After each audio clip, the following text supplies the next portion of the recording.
andaki na université à Kinshasa. Na université à Kinshasa, tu yebi très bien que ezara ba homme d'étudiant. Violence kune bandi ndengeni. Minerval bato wana kufuta na to ya C et ko sala ki ba fixer Minerval comme na to ya likolo. Siko na to ya likolo wana bétidian batomboki ba sepeli na mesure wana te. Bétidian batomboki ba sepeli na mesure wana te. Bon le komona bétidian ba kitaki na balabala ba bukaki misusu ba comment je peux dire, blessé Baninga. Et il y a eu même des morts, puisque du côté de la police, tout va koufaki. Batiki pe ba na bitiki na bango. Batiki pe ba basi msusu ba veuve. Alors, ba banque msusu ezala ki pillé. Ba banque pillé na université de Kinshasa. Ba konzi ba vandeli likambo ba lobi trop c'est trop. Lokola betitian ba sali boye. Bétidian nyonso bazana ba homme babima. Bétidian nyonso bazana ba homme babimaki. Na bétidian camerounais, na bétidian ougandais, na bétidian burundais, bétidian tanzanien, ba tutu ezala be étranger nyonso wana babimi. Siko mutuna to mitunaki tango babimi na ba homme baki ko vanda wapi. L'état congolais achaki bango wapi. Lelo lisolo ya inikini tozo yo kango suna matorité. Bana batuana o ba futaki bambongo na bango lelo bazana ba condition nini. Point A. Point B. Lelo na ISC Institut supérieur à commerce mbutu moyen te batu babimi na balabala bétudiant babimi na balabala. Constaté avec moi, il y a un groupe d'individus venus de l'extérieur qui sont entrés dans des salles de classe pour dire aux étudiants qu'à l'IEC, on a augmenté les frais académiques à 550 000 francs congolais. Ce qui n'est pas vrai, parce que nous, à l'IEC, nous n'avons même pas encore commencé la négociation. Nous avons demandé à nos étudiants de pouvoir, dans un premier temps, négocier entre eux et de revenir vers nous pour que nous sachions qu'est-ce qu'eux ils pensent des instructions académiques et à quel montant ils sont arrivés. C'est ça la démocratie. Et sur base de ça, que nous allons nous asseoir pour déterminer les frais académiques. Mais quand on demande aux étudiants tout à l'heure, pourquoi ces mouvements? Ah, on nous apprend qu'on a augmenté les frais académiques à l'IEC, ce qui n'est pas vrai. Alors, heureusement que nos étudiants sont compréhensifs, ils ont très bien compris mon message et tout le monde est rentré dans la salle de classe. Et pour ceux qui ont fini les cours, ils sont rentrés chez eux. Et à combien on paye les étudiants? Madame, je viens de vous le dire, nous sommes encore au moment de négociation. Pour le moment, les étudiants payent un acompte de 200 000 comme toujours. Comme ça a toujours été fait par le passé. Ça va? Allons des ordres causés ici. Est-ce qu'il y a une décision palpable prise? Non, mais nous devons d'abord interroger les voyous qui ont été arrêtés, qui ne sont pas étudiants de l'IEC. On en a pris 4. Ils n'ont pas de carte d'étudiant. Ils disent être dans des classes de vacations jour et soir de l'IEC. Après vérification, on a constaté qu'ils ne sont pas nos étudiants. Donc, nous sommes en train de poursuivre les recherches pour savoir qui les a commandités. Mais déjà, il y a des étudiants qui sont sortis en cours, mais cela ne sont pas le danger pour l'université. Les étudiants qui ne sont pas identifiés. Mais pourquoi ça serait un danger puisque ce sont nos étudiants? Ça va? Merci. Ici, les sous à frais. Donc, matisi to ba frais na to ya taux du jour ou soit taux officiel. Comprendre aux étudiants que l'adaptation du taux au Minerval fixé depuis l'année passée ne peut pas poser de problème. Donc tous ceux qui sont de la communauté estudiantine doivent comprendre pour le moment que le Minerval n'a pas changé. Et s'il y a un problème de réajustement des taux, c'est question tout simplement de sensibilisation et des étudiants, d'ailleurs qui sont des intellectuels, qui sont des élites, qui savent que les 100 $ d'hier ne valent pas les 100 $ d'aujourd'hui. Et pour ça, s'ils peuvent crier, ils peuvent se mettre en désaccord avec leur comité de gestion, tout simplement il faut fermer l'université. Parce que là on ne comprend plus rien. On doit gérer, l'université coûte cher. Et c'est pourquoi d'ailleurs je lance un appel au gouvernement de la République d'ouvrir d'autres sections techniques où ceux qui ne peuvent pas affronter l'université soient formés dans les métiers pour qu'on laisse l'université à l'élite et aux élites dont la République a besoin. Donc l'augmentation de frais, s'il y en a eu, mais malheureusement il n'y en a pas eu, s'il y en avait, ça ne peut pas entraîner qu'on sorte dans la rue et qu'on casse, sauf si on n'est pas étudiant. Quand on est étudiant, on doit raisonner correctement et faire les choses. Oh, bah, Matisi, bah, fait. Tous comprendre, regarder. Bétidian a ici au Hollande biso. Bo benga biso. Bo pesa biso vérité aux ali koleka na IEC. Ba konzi ba yoka. Avant ma kanga IEC, tozana bosenga bino pe boloba. Ba konzi ba yoka. Na niveau nyonso batu nyonso ba yebake. Mboka zali kotambola ndengeni. Na makambo ya inekini bolobi nini? Na makambo lisusu ya IEC bolobi nini? Nani azali na tort, nani azali na raison? Ezali l'État, gouvernement congolais via ministre na ya enseignement supérieur universitaire, to ezali bétudiant o bazali kosala mobulu wana. Maloba zali na mboka na bino ba imboka. Na banzi ke bolobaka malamu mingi. Micro to téléphone na fungoli yango lisusu. Mutu ya yambo na yamba ye oyo. Allô. Allô Ndeko. Bonsoir papa journaliste. Bonsoir papa. Oui. Boni. Kimia ezali na ngolo nzambe. Allô. Tozolanda yo papa. OK, nalobi. OK, nalobi bo. Soki omoni makambo ya ba université wana mobulu ezali eza kaka toujours en tête wana ya FCC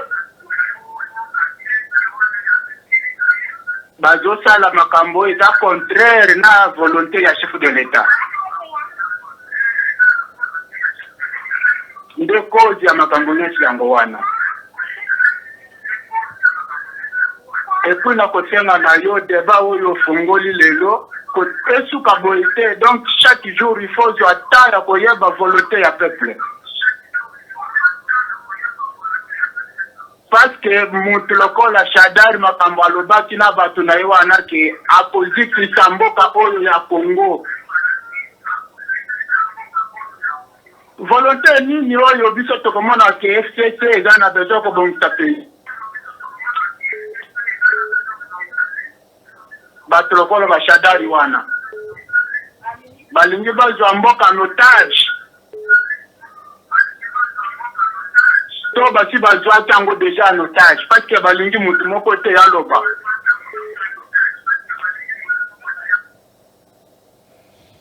Merci papa.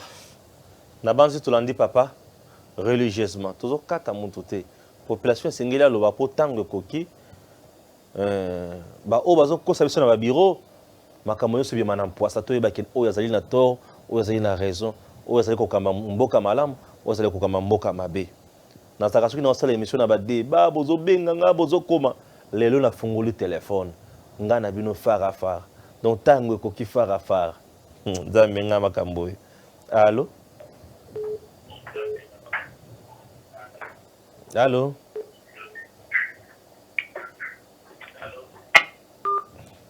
Il est parti. Il est parti. Tout ça kanabino. Téléphone na banzi ezo soni nango kaka. So tozo yamba kaka. Tozo yamba kaka. Allô?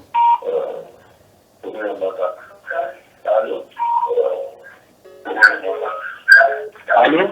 Allô Ndeko, kombo na nyobengi biso wapi pe olobi nini?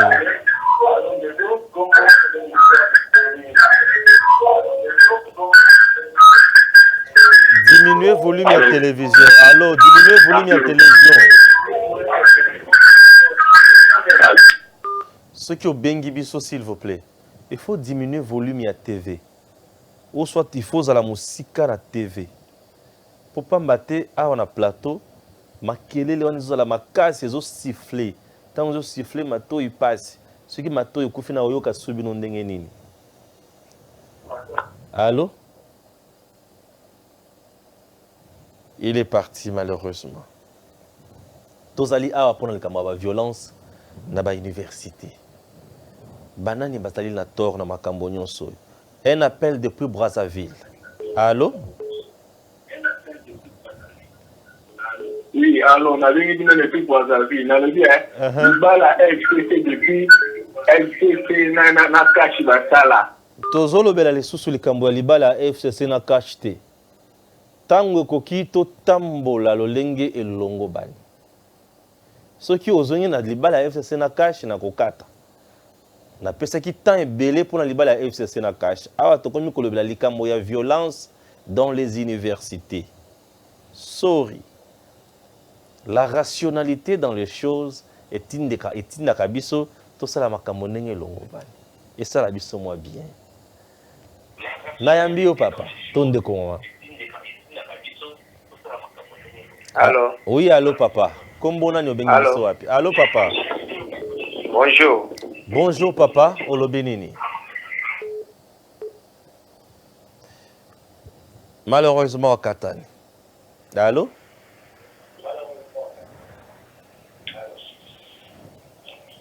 Allô papa? Ça ne passe pas.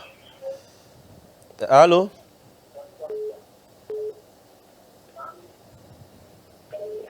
Allô?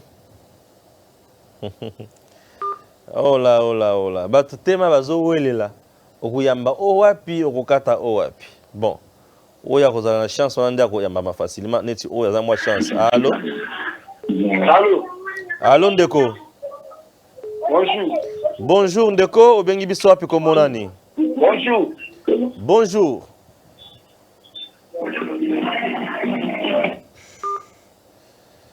Waouh.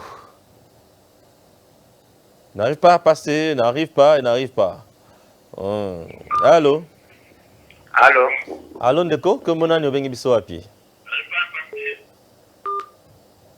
Désolé. Mon boulot na ba université na biso violence wana. Nani azali à la base ya ba violence nyonso wana. Et pour ici la isengeli nini? Allô? Allô? Allô? Allô ndeko obengi biso wapi komonani?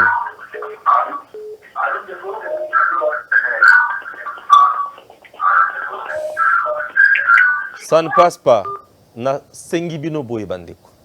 Bozala musika na ba TV na bino. Oza na ndako, oza na chambre, oza na salon. Ce qui obengi biso zala vraiment musika na télévision pour tout solo la malamu. Puisqu'au cas contraire et autant la malamu te. Allô? Allô? Allô maman? Allô? Oui maman, oui, toujours là. Oui maman. Bonsoir. Bonsoir maman.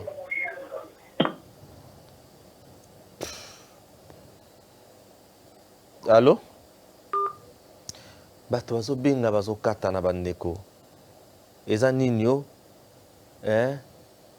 Siki obingi biso yo eleka koya ya. Allô? Allô? Allô? Allô? Allô? Allô? Allô, tozolanda yo?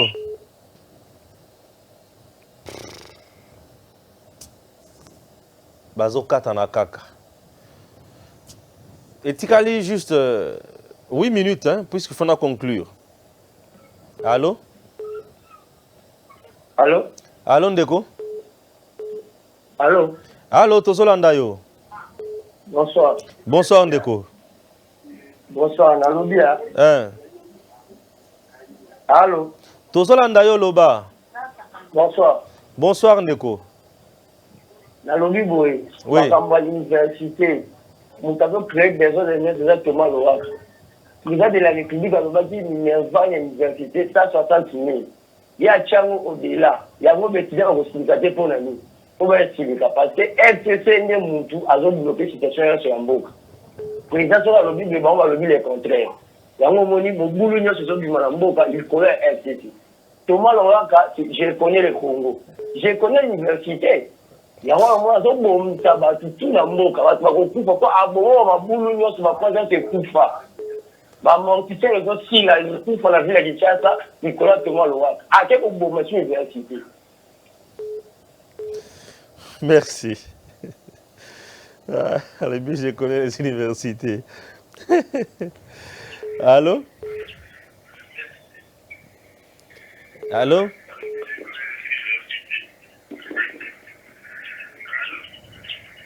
Allô? Allô, ndeko tozolanda yo? Allô? Oui, papa. Allô? Tozolanda yo, loba.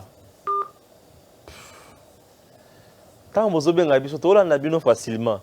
Obengi allo, on se présenter et mandi koloba concernant ce sujet na biso ya mko alelo.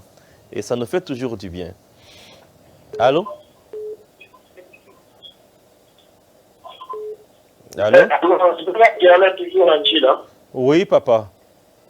Ouais, la Nina, le gouvernement pour l'université, pour cette université, ils ont juste les autorités, les habitants, ça tue autorité dans le Mboka. Comment faut-il que ministre Azo Salama Kambu, chef de l'État, a fait ce permission au salaire Mouti? Donc, et ça, par rapport à la première sujet de Théoké Monoubela, vraiment, ils ont toujours le même problème aux autres qui sont dans la deuxième sujet. Vraiment, chef de l'État, a l'ingé Mboganaye, a l'ingé Bissot Peuple, Bissot de l'ingé, malgré moi, le vote en aïe demain, Bissot de l'ingé Peuple. Donc, entre la moment, la souci, la Bissot, vous comprendre Bissot. La souci, la Bissot doit souffrir. Si on peut comprendre, pour plein de gens, vraiment, Bissot doit souffrir. Donc, entre la moment, mawa ya peuple ya beaucoup la bateau va se signaler parce que bateau va se signaler bateau va signaler ce qui est une vraiment bis de pour après on va souffrir que dire on va faire souffrir biso entre deux on va faire souffrir d'ailleurs biso de origine que sorti bateau va se continuer pour ça bloc wana vraiment et vous allez bien à la autorité à la bateau on va se faire souffrir peuple na imuko. Donc, merci vraiment. Merci. Allô? Allô? Allô? Allô? Ndeko bengi biso api kombo nani? Allô? Tozolanda yo. Allô, bonjour papa. Bonjour. Bonjour papa. Bonjour. Ngai kombo nanga Albert Kapuku na bengi bino banda limité. Oui, ndeko Albert Kapuku. Ouais, nalina lo baboye lego yomogo oza parents oza responsable oza na bana batangaka bamusu baza na ba université tolo landa ba propos ya batu bando na bisa SPC wana bitinyo oza ba étudiant elo awa dernièrement batu le ko tala na inikini elo lisusu ba tribu tout ça na lisusu na IEC ye président de la République a dit ba promesse na yo ya tala di batu après 5 ans a kozana redevable devant le peuple. Tant que le gouvernement a eu une coalition, une cohabitation, une pays, c'est d'ailleurs le ministre qui est Bakandi Yuma, va paralyser Mboka. Ils sont en train de paralyser le pays. Il y a un monaté. Les peuples d'abord, papa, le bagi, à un moment à côté. Avant d'aller voir le Bango Bazabali, Bazaba partenaire. Si vous êtes partenaire, oh, Bazabien, Bazab important. Les peuples, oh, Bazonio, collabore dans le prix, frais académique, de l'autre, de la 180 000. Le bilan déjà qu'on a dans le marché, qu'on peut amaler les amis, ils ont mis 3 000 papa. Est-ce que vous vous rendez compte? Il y a vendu qu'on a parlé de la nation. Disons la cité dans une souffrir. Insécurité. Les amabés. Les allégatés des tours de bagui, une année en gros. Les acquises, on va la visite de entre l'Assemblée nationale et le gouvernement. Mais qui j'en connais? Qui j'en connais totalement? Le ministre de la présidence a décidé n'importe quel, n'importe quand, n'importe où, quand un individu tel que Feder là. A vu courage on va proposer on va parler de moi mais moi les pays sont en train d'être paralysés le président de la mine donc on est seulement les gens qui parlent de Mbokati nous bongo ba Merci. Merci. Voilà. C'est tellement bien. Il y a Kolanda qui Bolanda vraiment tango koki et ça me fait du bien. Allô? Allô? Allô? Oui, papa. Allô? Allô, papa, Tozolanda yo. Bonsoir. Bonsoir, papa. Allô? Allô, Tozolanda yo. Tozolanda. Très bien. Bon, la Nigina Lobambo. Oui. Makambo esalemi lelo na IEC. Na esalemaki na campus. Wana bana na biso vraiment eza pasi. Bana na bazobima pamba te. Batu bazali nsima na bango. Pe bato yango boyebi oyo baza kosala baje wana nde tosengi epai ya ye moko mokonzi ya mboka aza na signature ya suka ya koloba po mpe kozwa desizio ata lelo ye mpe atika kobomba bango abomba bango te ayebi bango bien azokela bango maponani bakosingisa ye tusu oyebi mboka ekweyaka na makambo ya match ya vita oyo abetaka na vele ebandaka neti maseki kaka mutu ania aboma yo ozomona polele mpe aza komibima ifo bocomprendre eloko wana papa na bana mike bazokomprendre biloko eza koleka oyo nyonso eza eloko akobomba te tobomba lisusu okobomba nini totika biloko awa toyebi yango même ndenge oza no na maîtrise ndenge ya koloba oza no na maîtrise oyebi yango na kati ya motema nao na suki wana. Merci. Papa lobi naza na maîtrise ya makambo ezolekana. Merci. Nazomona kaka nini biso ngomona. Nga maîtrise nazwi. Papa fundinga te. Papa kufundanga te pardon. Allô? Allô? Ça ne passe pas. Hein? Tous voyez bien te. Tout y a ma paix bande de voilà. Non. Awa. Et c'est nil to conclure émission. Nazo yamba appelle mi balé.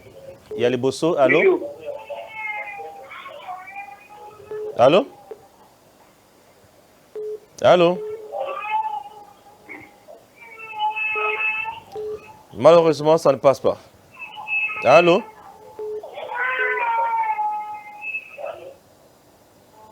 Allô? Bato bazo welela tellement. Na oye bateke na kozwa nani na kotika nani? To benga malembe. Si tokoyamba. Si tokoyamba te to continuer, to conclure émission. Non, j'aimerais te conclure émission. Voilà. Nalikambo Oyo Italie FCC Cash. S'il vous plaît, awa téléphone Tokangi. Tokangi vraiment. Voilà. Non, Nakangi Olega Koutopete. Nakangi. Voilà.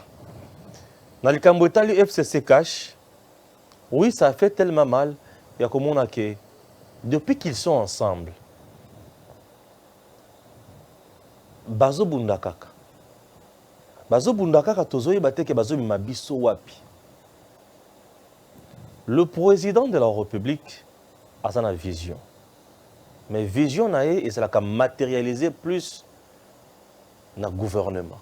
Gouvernement de mutu akosala ba politique publique na ba domaine différent il y a vie pour na trouver solution et pas ya batu. Mais makambo na zo salema malamu te. Et zo salema malamu te puisque bazali ko na bakami balé la kati ba o ya FCC bazali ba o ya cash bazali ya cash bazoyo ke la nani ya FCC bazoyo ke la nani. Or lorsqu'on est dans le gouvernement on cesse d'être d'un parti politique mais on devient mutua république. Il n'y a pas un ministre du FCC, non, il n'y a que deux ministres de la République démocratique du Congo.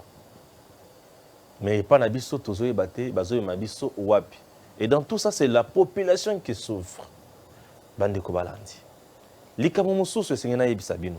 Mboka na biso za na bozwi mingi, ba mesana koloba yango mingi. Na lobaka likambo ya mai.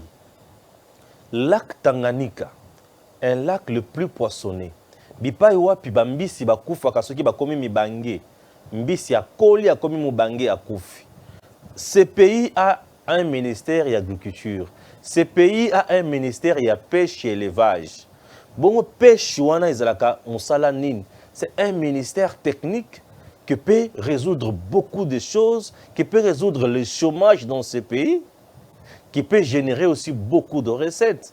Comment un État moderne aujourd'hui fonctionne avec des politiques de public ou privé. Si l'État trouve qu'il n'a pas l'argent pour se payer le bateau de pêche, il peut signer des contrats avec le privé d'un autre État. OK? Et ces privés-là viennent avec leur matériel. Ils vont vendre, installer, soit implanter entreprise na bangoana, ou ils allaient charger à makambo ya pêche na mboka na bino. Et on va recruter la batukaka, ba jeune, ou bazaka nzinga ya lac Tanganyika, na baza ebele. Le pêcheur va pêcher kaka na bandobo na ba filet wana. Bozui batunyoso wana. Bosangisi bango na société wana. Boko banda ko produire bambisi wana chaque jour. Et bambisi wana, comment faire? L'État peut créer aussi un supermarché. Tout comme on peut dire supermarché RDC. Supermarché RDC wana, ce qui est que kuna okozwaka bambisi oza maya kitoko et bateki. Et on peut vendre ça na prix moko normal. Entreprise netuwana et okota na portefeuille à l'État. Puisque portefeuille à l'État, c'est l'ensemble des entreprises créées par l'État congolais pour générer des recettes à comme État patron à subventionner makambo ebele. Mais nous, dans notre pays, c'est un peu difficile d'avoir un État patron. Pourquoi on n'a pas un État patron? Puisque nous n'avons pas des individus qui doivent créer, qui ne veulent pas créer. On n'a pas des individus qui créer. Donc, ça, on a des individus au bazar, on a pour le président Lobina Tongo, il y a un midi à répliquer. Madame Janine Mabunda, Aza présidente de l'Assemblée nationale, depuis Azaliwana, l'Assemblée nationale a interpellé combien de ministres? Au bazo Salamabe, ce qui m'y balait. Banda Bazawana, mais bazo Foutam. D'interpeller combien de mandataires? Combien de DG qu'on sort? Bazaka Amibale. Le président de la République aujourd'hui travaille avec les anciens mandataires, anciens PDG, DG, donc, tout le monde a l'entreprise. Car une année déjà passée. Le président de la République, depuis qu'il est là, a travaillé kaka, n'a ambassadeur yakalawana. Or, un ambassadeur, c'est l'œil de l'État en dehors de l'État. Et il doit appliquer la politique du président de la République. Pourquoi? Puisque c'est bien lui qui détermine la politique de la nation. C'est quoi baza kunawana? Ça la politique qui a nani. Tout ça comprendre ma kamboté. Tout ça c'est puisque FCC cache bazo c'est bloqué. Il faut bakabola ba entreprise, il faut bakabola ba ambassade nyonso wana. Lokola bango il faut bakabola. Population azo vanda na nzala na ye, il faut akanga mukaba. Et avec tout ça, ce sont des choses oyo ils ont la kisaki batu ba politiciens congolais. Baza ba yini ya peuple. Baza batu wana pona kosunga population te. Les balobara ke peuple balobara na bino peuple te. Balobara peuple oyo ya bango moko. O bango ba yebi na mituna bango. Et ça fait très mal. Nous sommes de la presse, les médias doivent dénoncer des choses qui ne marchent pas. Je n'ai pas cité l'individu, mais je cite le mauvais système qui est déjà mis en place pour